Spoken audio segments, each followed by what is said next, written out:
Magandang buhay mga kamanlalakbay, ito si Brother Ivan Panganiban at narito po tayo sa Diocesan Shrine of San Vicente Ferrer dito po sa Mamatid, Cabuyao, Laguna. Ito po ay isa po sa mga premier po na pilgrimage sites na meron po tayo sa Diocese of San Pablo. Ito po ay naging parokya noong 1946 pero marami pong mga ebidensya na nagsasabi na ito po ay naitayo po bilang isang pamayanan noong papong 1800s. Meron po silang napaka-miraculous image dito ni Lolo Enteng. Ang tawag po nila kay San Vicente Ferrer na naging kilala po dahil siya po ay may suot na salamin.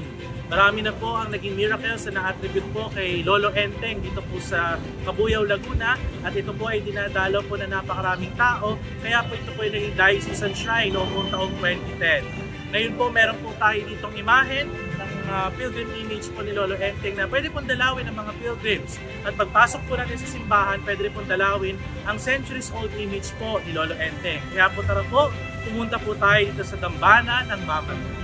Manalangin tayo.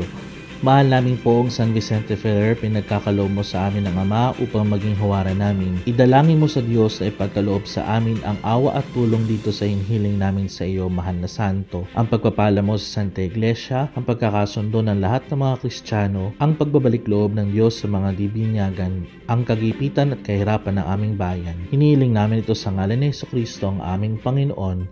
Amen.